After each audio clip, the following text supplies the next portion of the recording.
Hi, everyone, and thank you for tuning into this conversation today as part of Taiwan Film Festival Edinburgh 2021. My name is Renz Kaseni. I'm a writer, curator, and programmer, and today I'm joined by Director Huang and Director Chen. Before introducing both of my guests, I would like to thank Minxue Liao, who is interpreting for us today.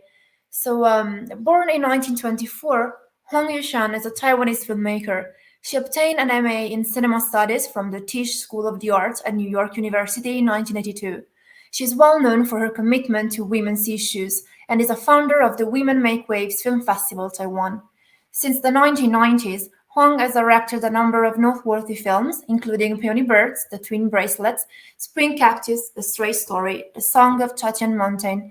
as well as several documentary features. In addition to her directorial work, Huang teaches filmmaking at Tainan National University of the Arts in Taiwan.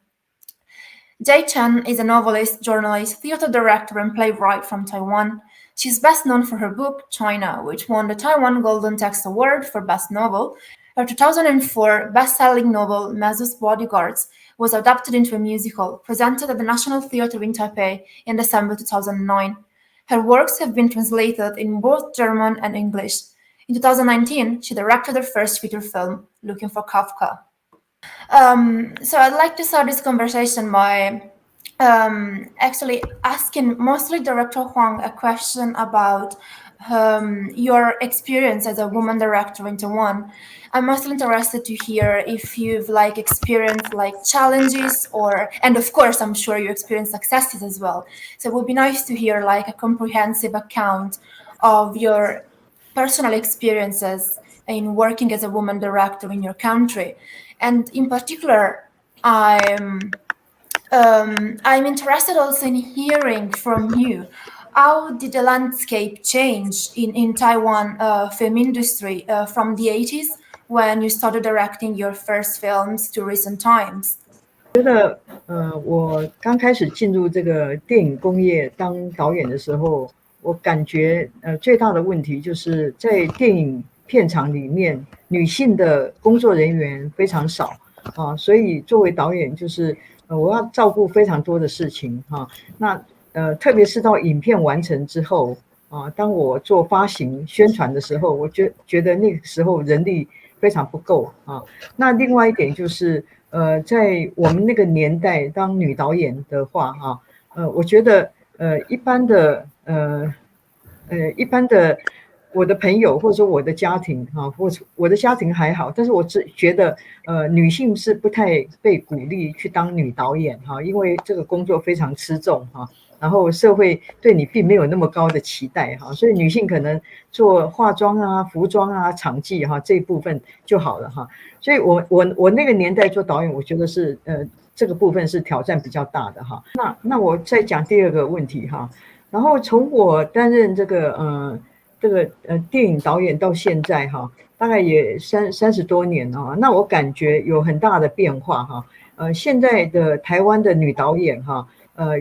比我们那个年代就多很多那他们有些是拍纪录片，然后变成剧情片的导演，那有些是当演员或写剧本都可以当女导演这样那女导演不一定完全拍女性的题材她可以拍环保，她可以拍老人照顾，她也可以拍那个什么劳工的人最近那个金钟奖颁奖嘛那个浙江的人或者她也可以拍救火员所以现在的女导演其实在电视连续剧来讲非常强势那电影我觉得比较起来人口还是比较稀少女导演的部分，但是编剧跟女制片这个部分我是觉得是越来越多而且表现非常好所以从我们那个年代1980年代末期一直到现在30几年这中间，我觉得台湾的女导演在表现上都很棒那你可以从最近的这些女导演的拍摄的题材可以看得出来，就越来越多元化这样子。So actually, I think at this point it would be nice to hear about your experience, Director Chen, because I mean, you directed your first film a couple of years ago now, and then so basically, I think you entered the film industry at this very end of the shift that have been going on in the industry. So I'm like curious to hear. I'm interested to hear about like your personal experience. How did you find the environment? 电影圈永远都不容易，电影圈从来没有容易过。我想啊，我当然是比较后加入电影圈这个电影的工作，但是在个性上对我任何的创作是没有差别的，就是因为我最初开始写作嘛，然后我也很多年都是在当舞台剧场的导演，然后后来也去做了一些新闻记者特派员的工作，所以我一直都是一个人工作，然后电影导演是第一次，对不起，舞台剧还是要跟大家工作，反正我就是在群体工作跟个人工作当中摇摆，然后电影工作对我来讲，我完全可以明白黄导演说的那个状况，就是社会地位啊，女性的工作条件各方面收入都没有男性好。可是就我个人，我完全是没有什么感觉，因为我是一个很想做什么就做什么的人。当然，可能在过程当中，我也不小心得罪了很多男性的工作者。但是呢，感觉上就是没有什么特别大的性别的差别。那我一直都不太明白，就是说，因为我也是作家，到现在都是作家，那我一直不太清楚，就是说，比如说作家跟导演，真的有性别吗？因为我们说 writer， 那怎么说女性作家呢？我们说 director 怎么说女性？因为本来就是一个字嘛，所以我一直对这个工作不是很清楚，说这个职业要分性别嘛？对，我是没有分辨，对我来讲是没有什么议题的分辨。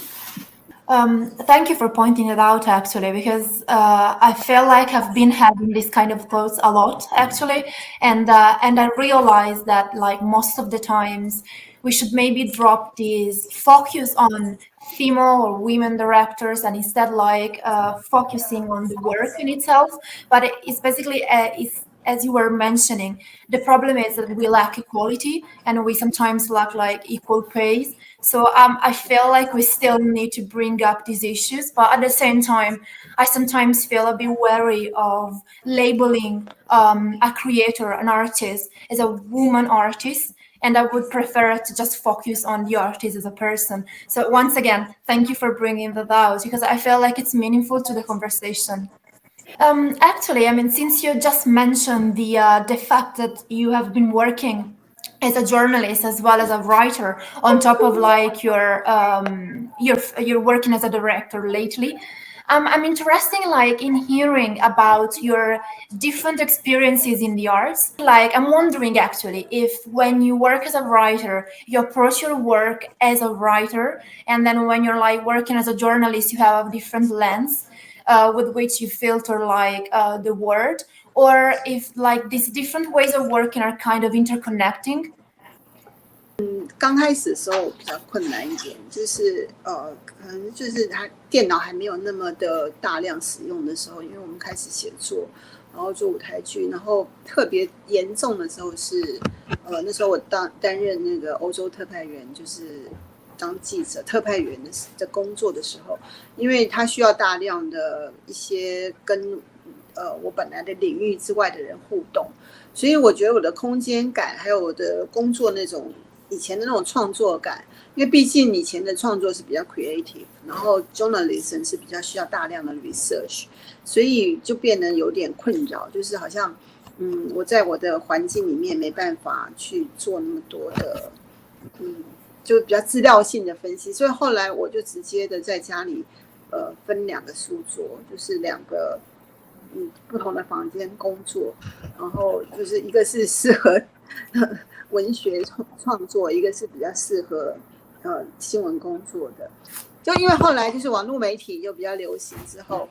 就变成很快的就融入了那个电脑。就是不需要再分房间了，就直接一个电脑，然后切画面工作，所以各个领域都可以。比如说，我也可以就是做新闻报道，然后写完新闻关机，我就写我的小说，然后就拍电影的时候是做舞台剧，当然是比较不一样，因为你得要离开电脑到现场去跟人互动沟通。否则的话，我觉得现在电脑世界好像就是融会贯通都在里头了，都是一个virtual reality. Yeah, this is nice to hear. Yeah,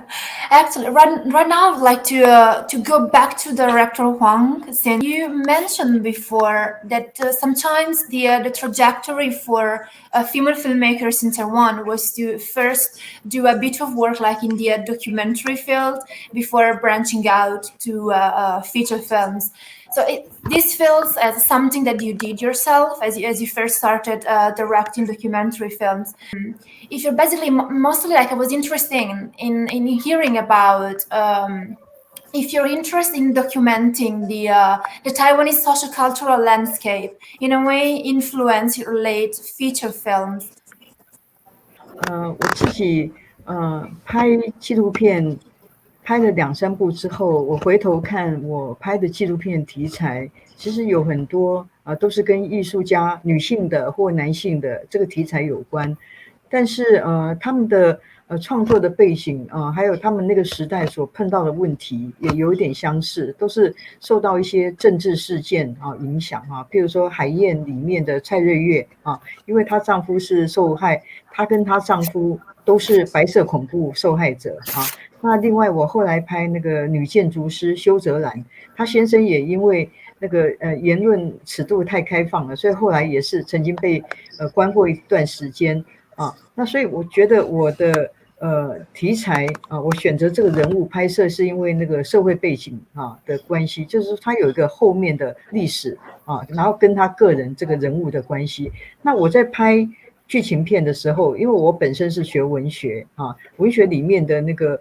人物的刻画之外，它也牵涉到那个时代背景这样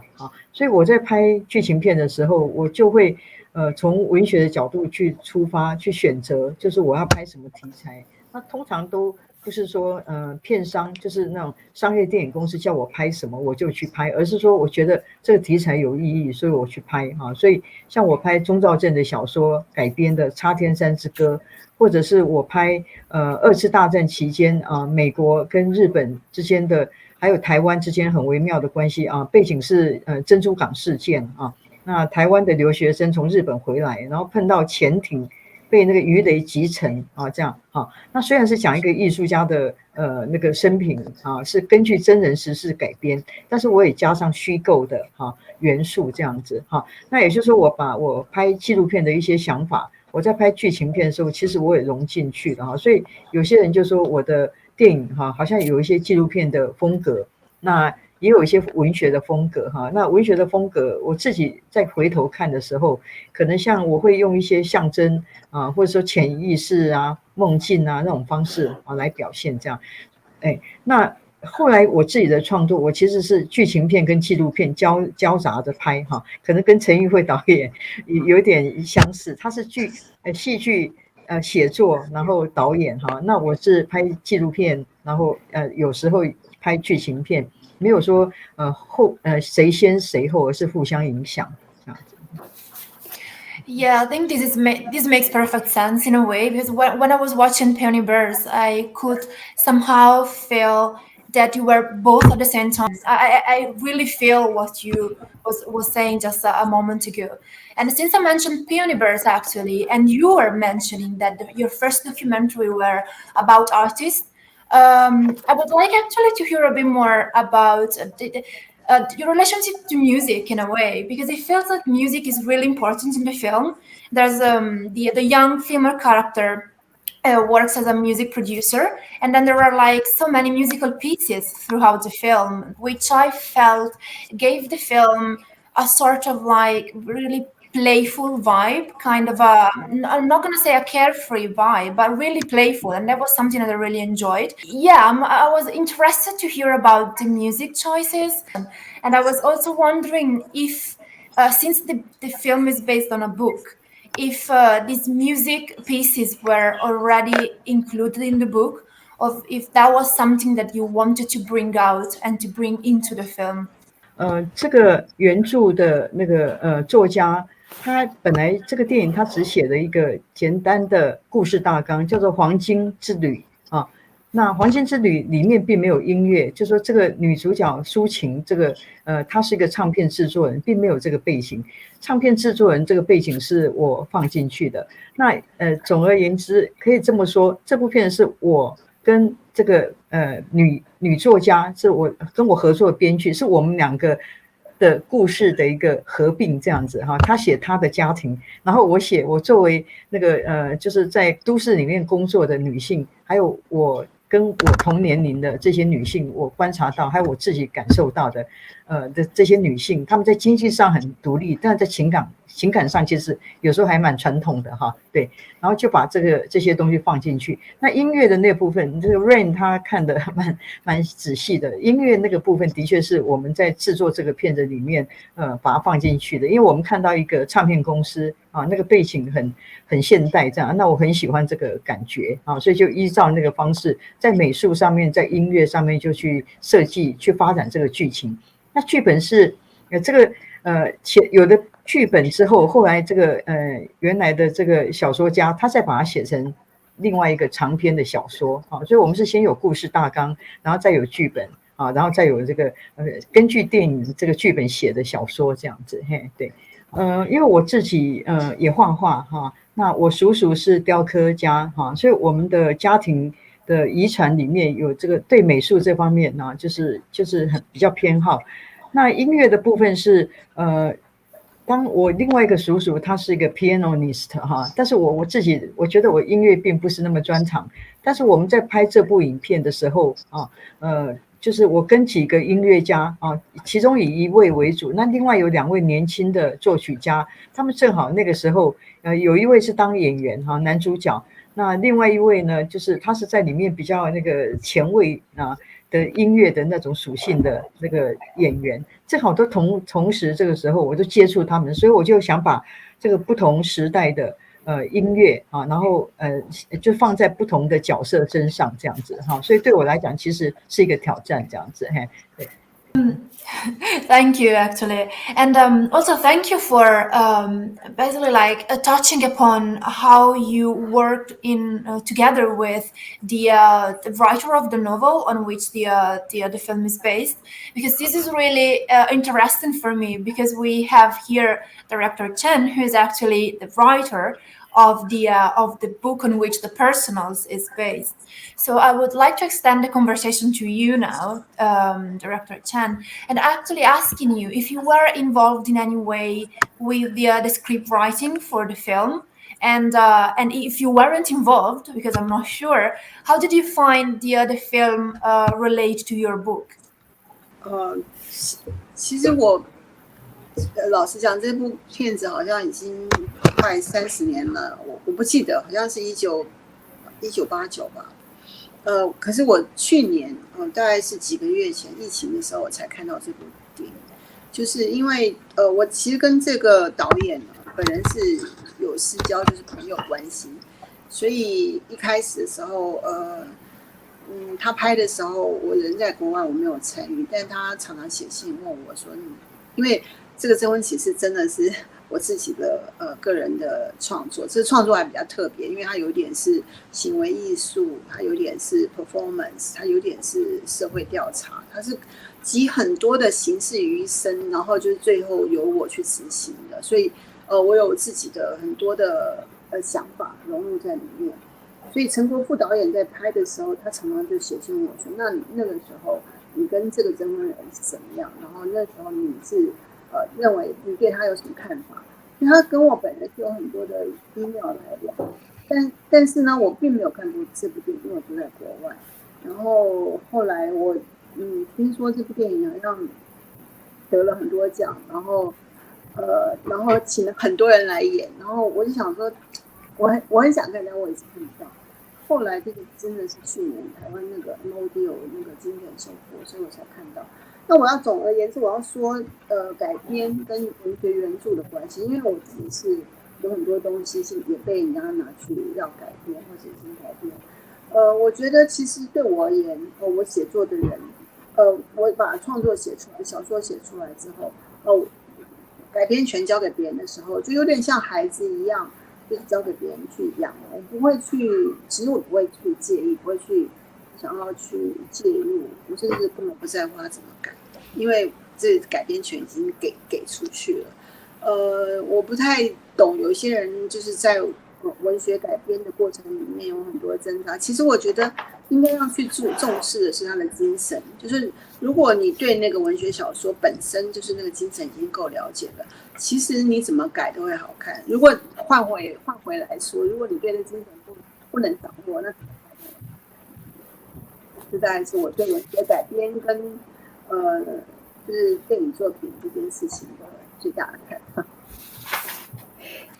This is very true, actually, and so yeah, I relate to that a lot. And I think, like, before wrapping up, I would like to just focus a bit more on the main like young female characters in both films, in like both Peony Bird and The Personals, because I feel like both these young women are really interesting, especially like in the fact that they both really try to be independent in their own working careers. But I think like they're also fundamentally different in a way. But I think like they're both really fascinating in different ways. And then I would like for you to just talk a bit more about these characters, and maybe if you feel like some similarities or differences between them, it would be like really interesting, I think. 在 Peony Bird 里面，其实它有3代的那个女性啊，就是那我想我们重点就放在这个抒情的妈妈跟她身上啊。那在我那个年代，我们虽然在经济上很独立，好像我们在社会上工作也有一些表现，可是我自己在我们的家庭里面，我是面对的就是好几代的女性哈。那像我的大姐，就像我的妈妈这样的感觉。那我虽然是比较属于80年代哈开始工作的女性，但是我觉得我在我的脑海中，我觉得妈妈还是必须照顾家里面啊，然后即便我们都很独立，但是我们觉得母亲就是要负责啊，就是照顾小孩。那所以在 Peony Bird 里面，这个抒情的妈妈啊，譬如说她有一个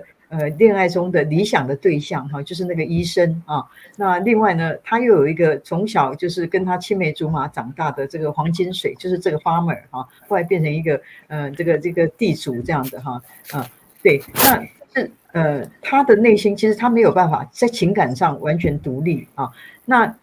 原来的这个角色并不是跟妈妈那么像，原来我们选的女主角她应该是长得比较平凡一点啊，所以她对母亲她其实有一点嫉妒，应该是这种感觉哈。但是因为后来角色选择关系，两个其实是蛮像的哈，所以她虽然很想就是摆脱她母亲的妈妈的影响，可是她后来其实还是在情感上她没有办法就是完全像现代女性这样，就是说没关系，我就是追求我自己。那我妈妈她要扮演传统角色那或者有或是没有不管，我就是追求我自己的生活。我觉得她有一种包袱，就是这个抒情，她的情感上有一种包袱，包括她自己，就是她喜欢的那个作曲家，可是这个作曲家是她没有办法掌握的那所以她后来选择一个对她比较好的，然后。就是现在台湾至少我们那个年代啦，就是比较顺从一点然后还是有点那种，就是说那我经济上我可以做好，但是我情感上我追求不到的东西，那我就把它放下这样子这是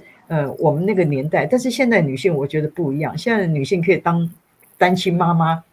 她只要有小孩，她没有爸爸是 OK 的。或现在女性她们可以选择同性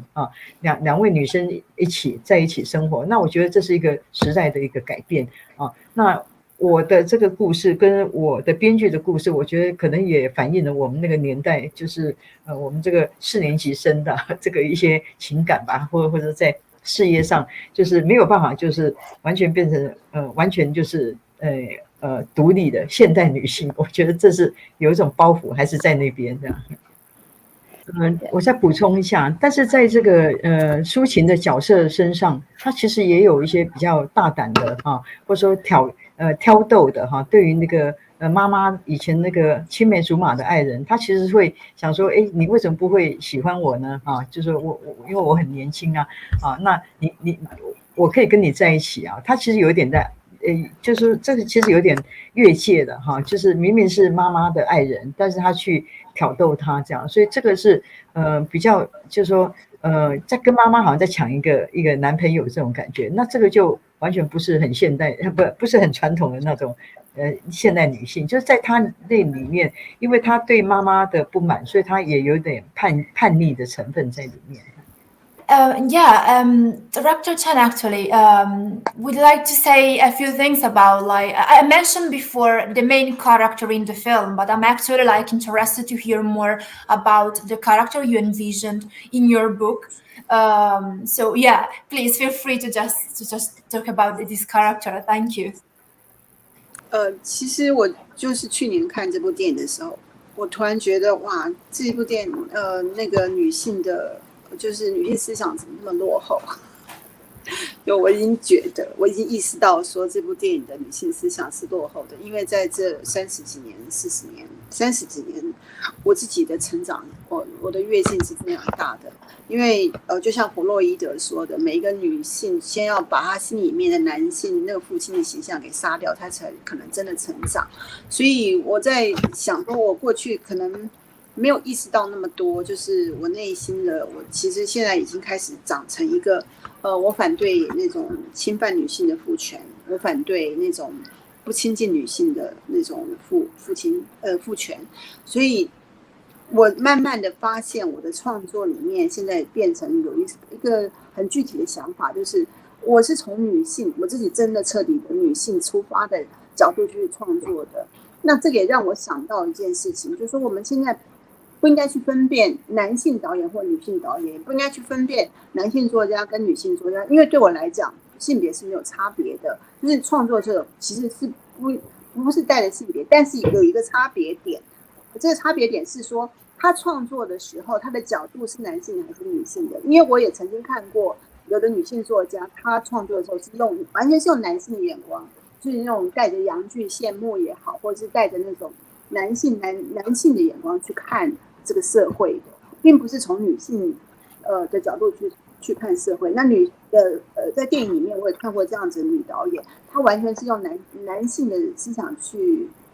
串联她的故事。所以最后我只有看到，不是男性女性的问题，是说她的作品是从男性的角度或女性的角度，就是她的精神上是男性的或是女性的。那由于我彻底认识到这一点呢，我就特别坚持。我一定是从我自己是女性的创作角度出发。Yeah, thank you. I also think that it's really interesting that we had this conversation today, and we basically had the opportunity of kind of re-exploring these two films and these two works, which were which came out like 30 years ago now. So of course there are things that we now watch and then we're like, this doesn't ring true to me anymore because of like all the shift that's been like in society. But at the same time, I feel like that like so many of the things that were portrayed are still relevant today, despite the differences and the advancement that we managed to secure for all the women like in our present society. So that being said, I would really love to thank the both of you, Director Huang and Director Chen, for having joined me today for this conversation. I really appreciated that. And I would also love to remind the audience that both Pioneers and The Personals are both available to watch for free on the Taiwan Film Festival Edinburgh's viewing portal from October 25th to October 31st. Once again, thank you very much to the both of you for joining me today in this conversation.